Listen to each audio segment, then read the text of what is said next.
Shalom, damai di hati. Selamat pagi Bapak Ibu, jemaat yang dikasihi dan diberkati Tuhan.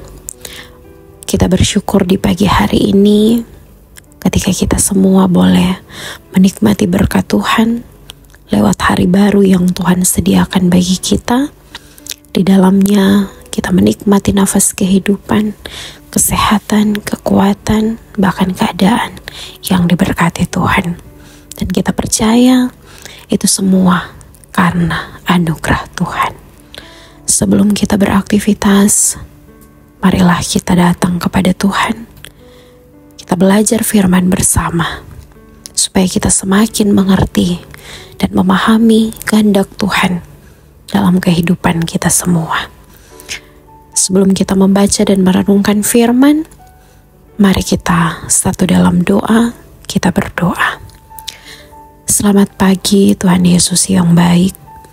Kami mengucap syukur di pagi hari yang indah ini, ketika kami boleh menikmati hari yang baru. Di dalamnya ada nafas hidup, ada kesehatan, ada kekuatan yang Tuhan sediakan bagi kami. Pun di dalamnya juga Tuhan memberikan kami tugas dan tanggung jawab. Tuhan menganugerahkan kami pekerjaan, usaha, pelayanan, bahkan apapun itu untuk kami kerjakan dan lakukan. Oleh karena itu Tuhan mengawali semuanya itu di pagi hari ini. Kami datang kepadamu Tuhan, memuji dan memuliakan Engkau lewat persekutuan yang beribadah. Dan kami mau belajar firman bersama. Kami mohon Tuhan mau memberkati kami, memberkati firman-Mu, supaya boleh menjadi berkat dalam setiap pribadi kami. Dan kami senantiasa dipimpin oleh Roh Kudus, sehingga kami boleh hidup taat dan setia kepada firman-Mu ini. Di dalam nama Tuhan Yesus, firman yang hidup, kami berdoa. Amin. Bapak Ibu yang dikasihi Tuhan, baiklah, mari kita membaca dan merenungkan firman yang terdapat dalam Lukas pasal 6 ayat 32 sampai 33. Firman Tuhan berkata, "Dan jikalau kamu mengasihi orang yang mengasihi kamu, apakah jasamu? Karena orang-orang berdosa pun mengasihi juga orang-orang yang mengasihi mereka.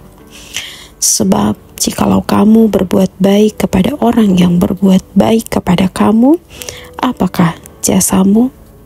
Orang-orang berdosa pun berbuat demikian." Terpujilah firman Tuhan. Judul Renungan Harian Keluarga. Di hari ini, Rabu 26 Juni 2024 adalah kebaikan. Orang berdosa pun melakukannya. Keluarga Kristen yang dikasihi dan diberkati Tuhan Yesus, bentuk kebaikan pun bermacam-macam.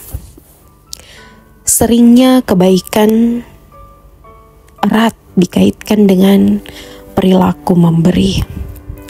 Kita semua pun sepakat kalau ada yang mengatakan orang baik adalah orang yang suka memberi.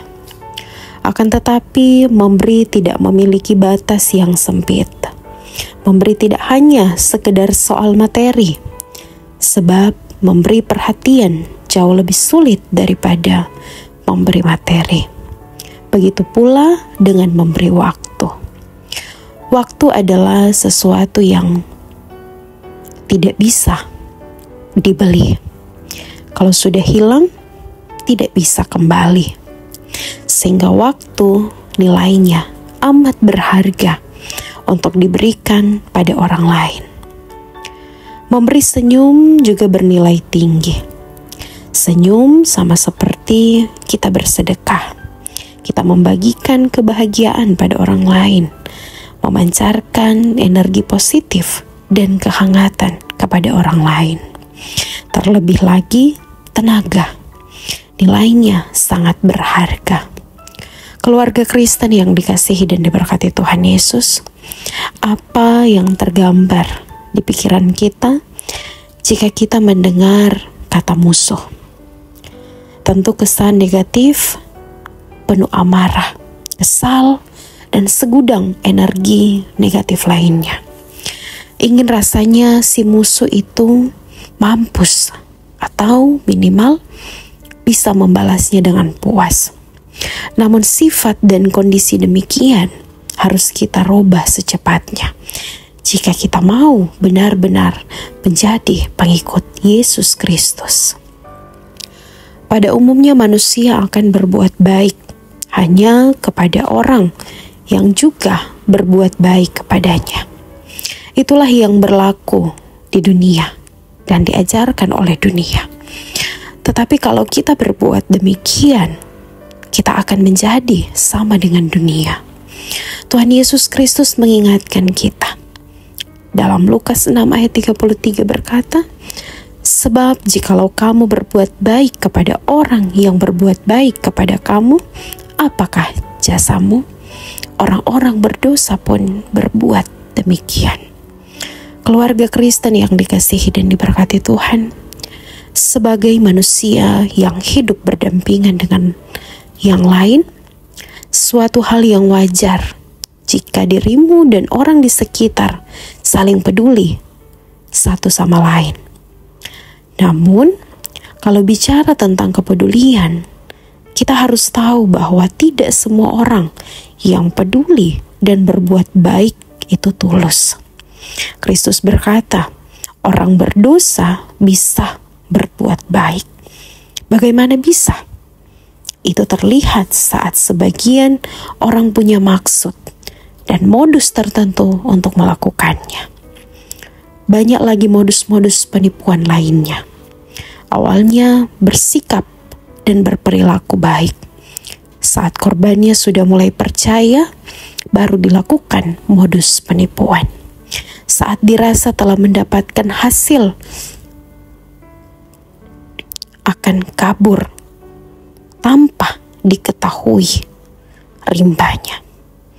Walaupun banyak kasus kebaikan palsu, tapi sebagai keluarga Kristen, kita harus menghadirkan kebaikan yang tanpa pamrih.